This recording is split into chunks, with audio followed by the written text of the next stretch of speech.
everybody. Hope you're doing marvelously well. I'm sitting here with the rather wonderful Mr. Danny Gomez. How are you? I'm great. Thanks for having me. That's fantastic. Now, I've obviously seen quite a few videos of yours because you are, like myself, a Queen fan and hold Brian May in quite high esteem, to say the least, as not only a great guitar player, but a songwriter and, I don't know, all-round great guy, quite frankly. And you did a lot of the official demos of the IK Multimedia Brian May plugin. Yeah, it's like I received that like the day it was released. And I think that the first live, Instagram live, checked every detail, every little thing. And it happened that IK Multimedia team suggested me to do the official NAMM unveiling, this last NAMM.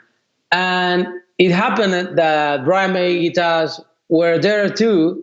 So I talked with Brian May Guitars president Barry Morehouse and say, hey, Barry, I'm not sure if you think about that, but maybe we could do something together. And he said, it sounds great. It's like nobody mentioned that.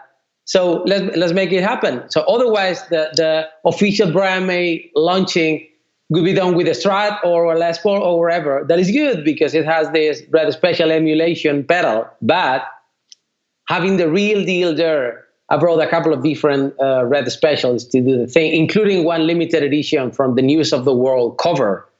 That was my very favorite for that. The Frank with the face of the robot. That was great. I love the plugin. By no means is this sponsored by IK Multimedia, for those of you watching. Actually, I haven't even told them we're doing this. But and the same thing with that plugin. I just got the plugin and started playing with it. What I like about it is Brian's tone is like that. It's beyond unique. That would be an understatement. Nobody sounds like him, because obviously in his fingers and his playing and his note choicing, above all, that's number one. But secondly, he has a guitar that he built with his father, and then he uses, admittedly he uses the treble booster and the AC30 because of Rory Gallagher, and I love how he mentions that, who I'm also a huge fan of. But that whole combination is just so unique. And just exactly, and it's super basic thing because thinking it is like a guitar, a booster, and an amp, but it works. Yeah, and then of course the Deaky amp, which we cannot underestimate as well, which is crazy looking thing as a hi-fi speaker with an old I think it's a South African radio or something powered by a 9-volt battery. Yeah, it's something that John Deacon found. The garbage is like, okay, look that PCB looks great. I will take these. He had like an old stereo hi-fi like speaker and put something inside the other thing, and it was magic. Yeah, it's great. He's got an unbelievably unique set of tones by design and by accident, which I think is all great music by design and by accident. So you've got a long association now with Brian May Guitars, for instance, but tell me about how you got to that place. Were you a guitar player in a band? Were you producing? Give us a little bit of backstory here. Okay, so I've been playing the guitar the last, let's say, 27 years. I'm 42 right now, so it's been quite a long journey. And I started playing with my band, my heavy metal band, during my, let's say, my Yngwie Malmsteen phase, like playing all I can. And just after that, I thought, you know what? I think that I want to be like a hired gun. I want to play with singer-songwriters, with artists. I want to be that support musician because I really believe in that kind of work. And I started doing that thing. I did for a long time with many, many artists. And all the way of my starting point career, I was with Queen music in my head, but I never played a Queen song because that music was the music to listen, not to play. We're not worth. We're not.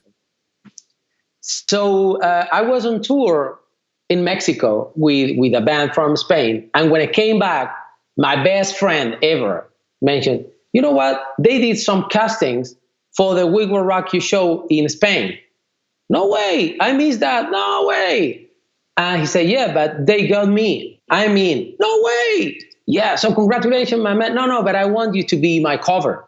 When I cannot do a show, you come to play. But no way, that is amazing. So I prepared a whole musical for 2 days, the whole season for 2 days that were the ones that he required me. Okay, I did that. I met some people at the musical show, the musical director, some of the Galileos and Scaramouche, and we started working together between the first run and the last run in Madrid.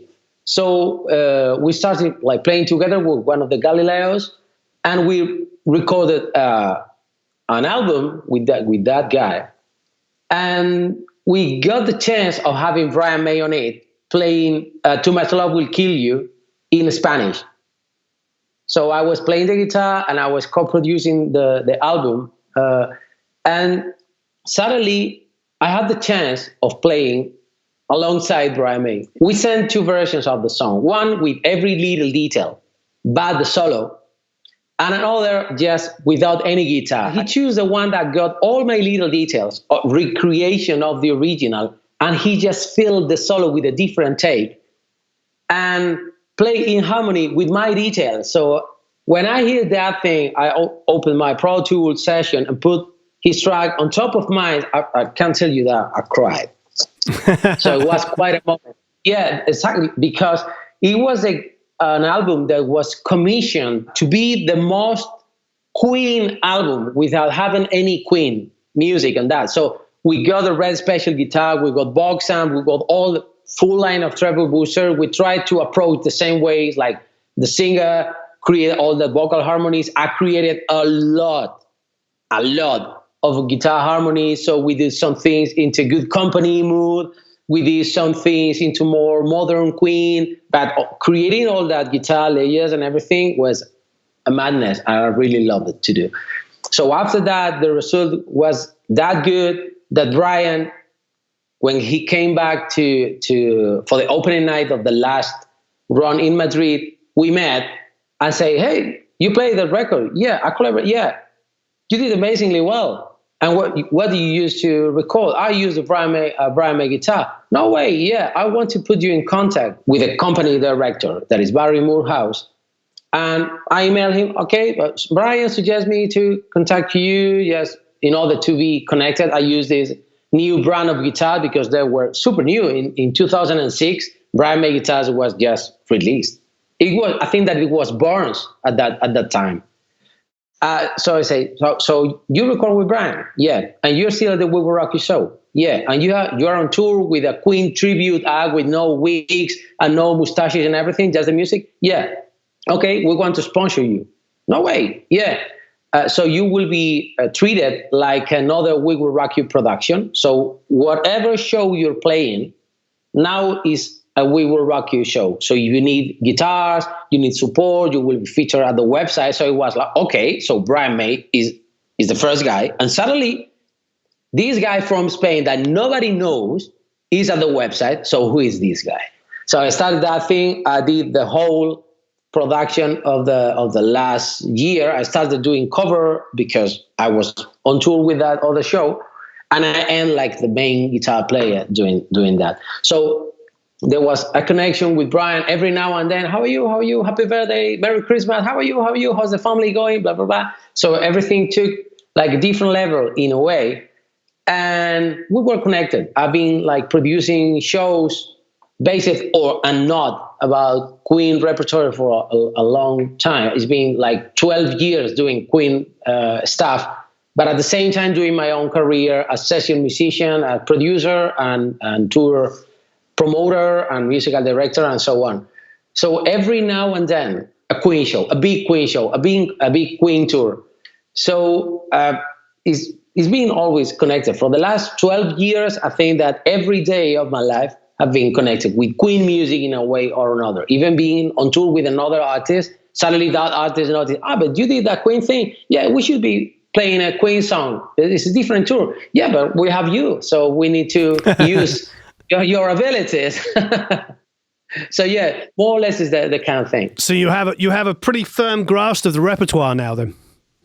I promise you that. Yeah, fantastic. So are you producing and engineering and mixing your own stuff as well? Tell me a little about, are you in your studio at the moment, for instance? Give us a little. Yeah, I tend to keep the artistic production in the productions that I take. So we always have a good team, both here in Madrid and to work remotely. And about my own recording duties, I tend to record online for studios all over the world, mainly studios that require to put some Brian May magic on a track, but Brian May is not always available. So it's like, okay, you know what? I work with an artist with a clearly Queen reference, and we want some harmonies. Okay. Or they're doing, let's say, a commercial for the TV, and they want to do, let's say, Flash, but they cannot play the feed to do Flash. So they hire me to do the most close Flash thing without being Flash. There's something that I do a lot. It's like, okay, they cannot pay the fee of using the original Flash, but they need something tong, tong, tong, tong, tong, tong, quah, quah, quah, quah, quah, quah. So I have to change the key or put major to minor or things, but bring the spirit of the original song. Let's say 80% of my remote sessions are doing Queen-esque stuff. Tell us a little bit about your collection of guitars. How many Brian May guitars do you have? I have some. I have some. It's like, and I have a lot more. It's like, I have from the cheapest Brian May guitars version, and I have every manufacturer in the world. I have at last one. I had like a classic vintage cherry one, the classic one from Brian May guitars. I had like, let's say, three. One baby blue, that is one of my very favorite, and is one of my longest term friends. I saw a video of you playing that the other day. It's a gorgeous looking guitar. It is. And it was a present from the Brian May guitars distributor here. So it was, and it's Brian approved because he requested this finish. The first run, that is this guitar from that first run, finish requested personally by Brian because he's a lover of this 50s style. I will show the guitar. Oh, yeah. Beautiful. Yep. Yeah, and with the pearloid details and everything and gold hardware. This is a standard guitar. I didn't mod anything, and it sounds incredible. And it's like super old right now. So this is the one that I use 50% of the time because it sounds great. It's pretty standard with the standard vibrato and everything, and worked amazingly. Aside this one, I have a couple of K-set guitars from Japan. I have a hybrid and I have a classic. There are two different takes of the classic design. I will show you the hybrid that I have here. And this is the hybrid. The good thing about the hybrid, in case, so I love the big neck, the classic original neck. But some people are well used. No, even bigger than that. The original is a baseball bat. I'd love to play it. That would be amazing to know. So yeah, the Brian May guitar's neck, wide as the original, but it's not that thick. So the original neck is basically double the big that the one that you have there. Oh, really? It's like so it's even deeper than a baseball bat. Wow. Yeah. No. The original one has a piece here. You check it out here. It has a volute that. Yeah. This part is not flat. You have a volute coming here because this is double the big. It's super big. And the original, for example, is it has a bolt here, bolt in the back, and two bolts under the pickups. So it's a bolt-on neck, but it has three screws. One is visible here, but there's another two here. I didn't know that. I never knew that. Yeah, it's quite a good stuff. This one comes with the original like tremolo and this type of thing. So, right. There are other models that come with a hybrid like bridge with the rollers, different, but this comes with the original kind of tremolo. And yeah, I think that is great. This model is the perfect mixture of the original and the Brian May guitar. It's just in the middle. And the classic is more, you have like the original neck and the original construction about the beam bolt on. But basically, you have all the classic details you need. About sound, they're almost spot on. It's a matter, sometimes the pickups are affecting a lot, because the Barnes Trisonics that you can purchase right now, they're like the basic model. They're not modified in the way that Brian did. So there used to be a guy in the UK called Adrian Turner with a company called Addison, that they reproduced that pickup. But he only did that at the end of the company, I think, for Guyton guitars, for Andrew Guyton, and the super guitars for Brian May guitars. So there was no way to get a faithful reproduction of that pickups. But being the crazy fan that I am, I found a guy with that, all the specs that I got all this year. He's building hand-wired replicas of the pickups here in Spain. Painstaking replicas, so like every detail, every winding, every like magnet, every rubber insert, and wherever. So we're doing that. And I think that later this year, it will be ready. Wonderful. Which guitar are you going to put it in? I will put a set here, and I will probably replace the gold ones that I have on the blue, on the baby blue, and I will keep the casings, and I will put the internal parts of the new pickups on there, because I'm in love with that pickups. It's rather cool. So do you find yourself now, so you're splitting your time between doing film and TV work, commercials, etc. What about production stuff? Are you still doing a lot of production? Yeah, but always like taking just responsibility about the artistic side of it, and not taking the technical stuff, because it requires a lot of my time that I don't have any. I can tell you more things that I do on a daily basis, and you will see, yeah, you don't have time. Yeah, because I work at Orange Amplifiers. I run two companies, one in Spain and one in the UK. Yep. Being on tour is like, okay, I really appreciate the work of the people that can take super seriously this stuff about technical production and mixing and engineering. So it's like, okay, I know what is the direction of this record needs. I want to give these guidelines. I want to be super present of the process, but I don't have the time to follow the process from start to end, because it's super time consuming. Yep. No, I understand. I hear you. Balancing out the 100 things that we do is a constant. Battle's a strong word, because I don't believe it's a battle. I believe it's a positive thing. But yeah, it's a constant challenge. How about that? It is. Yeah. And currently, I used to prepare one tour per year to do, let's say, 90 dates during the summer, and the whole year long I was like off. Right. And that was the great times. But now that way to work is impossible. You have to be prepared, let's say, with 3-4 repertoires, and to be doing different things. So it's more time consuming. I was actually watching the blue one on your Instagram.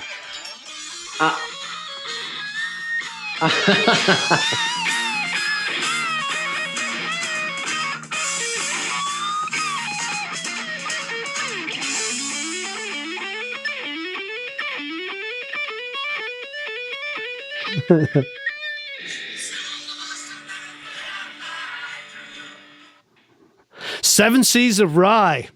Fantastic. What a song, man. Yeah. What a song. Yeah. Believe it or not, this was my audition tape for the Queen Extravaganza tour. Ah. I cannot say a word about that by now. Yeah. Yeah. Seven Seas of Rye. I got into Queen on, like many people, on A Night at the Opera. So it's a great pivotal moment, because then you go back and you discover the albums before. And then, for me, it's like my favorite album of all time is A Night at the Opera. But always in my top 5 is The Game. There's something about The Game which is just such a masterpiece.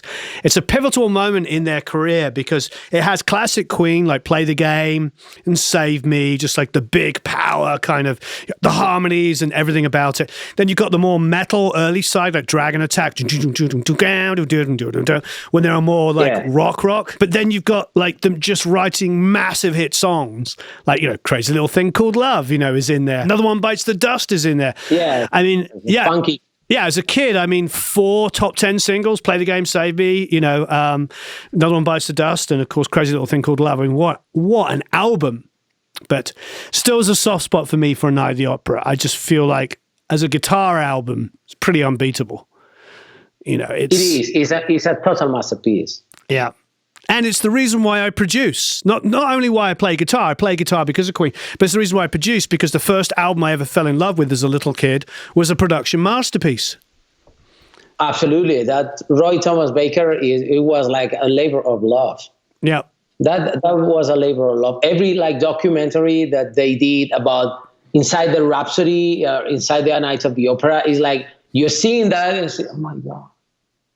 And they did that, oh my God. So I basically ate all that stuff preparing that Queen-related record that we did, including Brian May, because we wanted to do the things as close as possible but with modern technology. But the guitar layering, okay, we have to do the same thing. We hadn't got the D key, but I found a hi-fi stereo system, and I ripped one of the speakers and put with a towel on top with different microphones to get that harmonious thing and all that out of phase register. And this was 14 years ago. And 14 years ago, there was not that many information that we have right now. There was, obviously we had internet, but there was no forums, there was no tutorials, there was nothing. Basically, it's like, okay, you saw that thing, and it seems that they did that way, and you try to reproduce that thing. Yep. Yeah, but by trial and error. I was at Thomann last year, and Andy, Guitar Geek, Andy, great guy. We did this thing on a golf cart where we were driving around and we're being filmed. And so I get on the golf cart and he goes, I want to ask you a question for the video. And I was like, what's the question? He goes, what's going to be the title of the video? He's like, Queen are the best band in the world. Why? And it wasn't like, are they? It was like, they are. And why is that? And then we just had fun. We were driving around for an hour talking about why we love Queen. I think for so many of us, it's the ability. It hits on all levels. Every single musician in the band was phenomenal. Every single musician in the band also happened to be an amazing songwriter. I mean, you look at how many bands have a bass player that writes most of their number ones. He wrote 5 or 6 songs, and they're all more than that, but you know what I mean, masterpieces, huge hits. There's a reason why a band like that is such a great band, and it's basically because everybody was unbelievably talented. It'd be interesting to study their creative process, because everybody individually was allowed to shine and bring their best work. And it seems that all of the best bands and the most successful bands have multiple writers, but also have the ability to let, maybe a member of the band write, which wouldn't normally traditionally be done. I mean, there's so many bands I think of now that have one writer. And then they go and write with tons of co-writers outside of that band. So they suddenly put out a song which doesn't sound anything like them, But Queen, or even from their first song to their last song, still sound like Queen, And I enjoyed a lot of time the Innuendo album. It was it's super modern Queen in a way, but you feel that they all know that it's the end of an era, clearly. And they put all they have is new technology and the classic Queen stuff, and they took risk. Okay, we can do that because we're Queen and this is ending in a way. So we want to do this, and we will do this. Yeah. We don't have to worry about what anyone's saying that I don't like it, because we are Queen. We're doing this with all we have, and maybe it's the last chance. I think all the bands and all the artists that we admire, they grow and develop. I mean, obviously, Bowie is a great example of that. Pink Floyd, I mean, they went from a little psychedelic pop band, with, See Emily Play and I've Got a Bike, You Can Ride It, right through to The Wall, which is a masterpiece and one of my favorite records again. So I think that's what we love about the bands that we love, isn't it? They can just develop and grow and take influences from outside and put it in. I mean, you think of Pink Floyd for a second, Another Brick in the Wall, it's got a frickin' disco funk guitar, I mean, that's a long way from See Emily Play, you know, or Amagama or something like that. That's the great thing about great bands, is that they can absorb the cultural significance or create or define it, like so many artists, like the Beatles did. They defined the culture of the 60s. So what are you working on at the moment? What are you in your busy life, apart from having babies, having kids? Aside my musician duties and the studio work and everything, I work at Orange Amplifiers, sales, marketing, and artist relations consultant worldwide.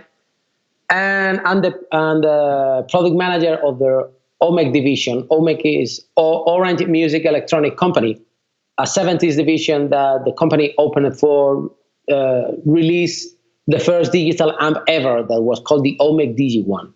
So long story short, 5 years ago, I designed an audio interface, a tiny audio interface on a mini pedal.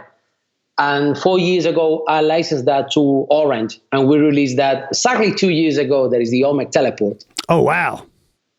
Yeah, basically it's an audio interface, USB, one input, power, two outputs. So it's a sound card on a pedal. That's amazing. Yeah, the good thing is that it has the right impedance and it has a buffer, so it happily can be related with your pedal board. It's the first interface that you can integrate on your pedal board. So you can bring your pedal board with you worldwide, and you have an audio interface ready for the show. And as soon as I designed this, I started working with software companies to figure out the uses for this. So we brought polyphonic MIDI with no MIDI pickup. We brought AMP simulation. That was the starting point of our relation with IK Multimedia, because when we released that, they offered us a bundle so you can get Amplitude Custom Shop Orange Edition for free when you get the Teleport. So you get these and the whole virtual library of Orange amps. Wow. So it's a great deal. So we're going to do a giveaway. So tell us a little bit about what the giveaway is going to be here, Danny. Okay, let's do a giveaway with an Omec Teleport, a full license for Amplitude Brian May, and I will add my own custom presets. So if you win this giveaway, I will send you my own preset library with my highly detailed presets that I created exclusively for the NAMM presentation of the software. Sounds good? Yeah, that sounds fantastic. I appreciate it. I want one, though, so I need to get one. And for sure, when you get the Omec Teleport, you get for free the full Orange library. So if you get this giveaway, you get the Omec, you get the full Orange library, you get the Amplitude Brian May, and you get my custom presets. Fantastic. That's really, really cool. It's quite a bundle. That's quite a bundle. There'll be a link down below. You all know the way to do it. If you don't, just click on the link and there's instructions there. Any comments and questions, leave them below. That's really cool. You were going to show us something else. What else have you got hiding up your sleeve? Yeah. Okay, 11 years ago, when I was on tour with my Box AC30 Brian May amp, I'm a freak. I'm a super fan. I think that nobody else is touring with a Box AC30 Brian May that has only volumes. Like the sound check was, there's no EQ on that. No, man, just volume. But there's no EQ at all, man. It's like just volume, and you have to turn it up. So I had to isolate my amp, my amazing amp, at the back of the stage. So I never had a chance to have a picture with my amp playing live, because my amp was like, say, 50 meters away, facing like a side of the stage or whatever. We have wondered for many years, those of us that own AC30s, how exactly it's called a 30 watt, because it is the loudest amp I've ever played in my life. It's so loud. Yeah, it's so loud. Imagine that when Brian used to come to the theater at the We Were Rocky shows, and we brought an AC30 for him, and everything was on 10, and the amp was one of the side of the stage, and the singers were trying to follow the band that we were hiding behind the scene, and suddenly it was all guitar. and not just guitar, the treble booster noise that is a big hiss,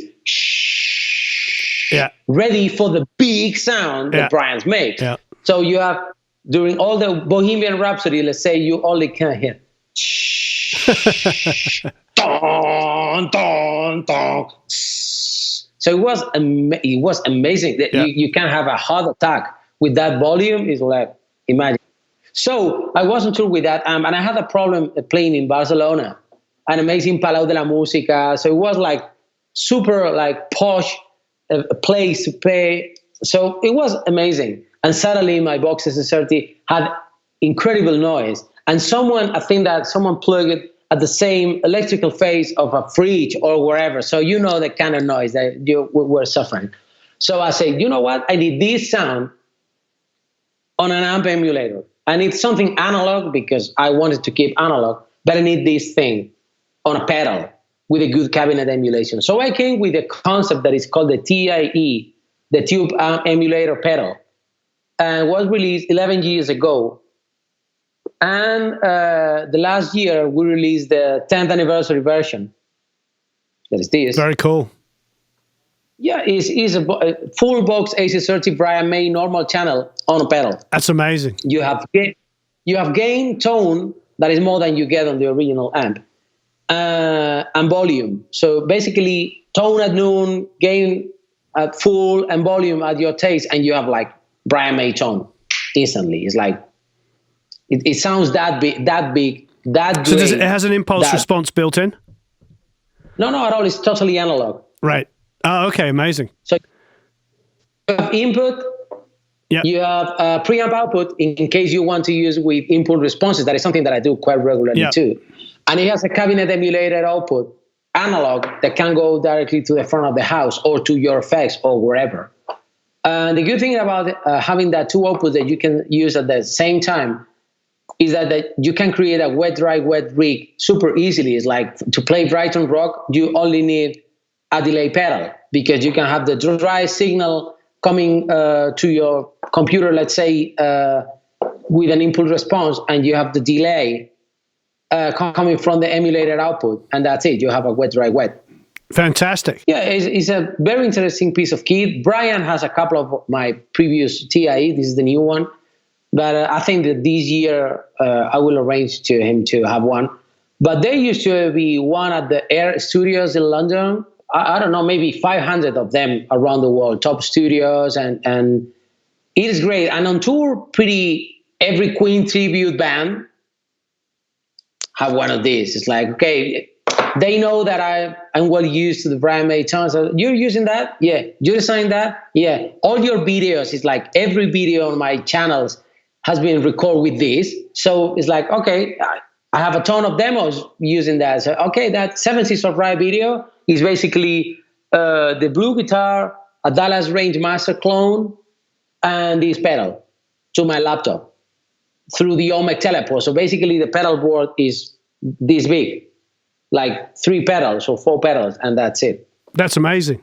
That's absolutely amazing. It is. I'm super proud.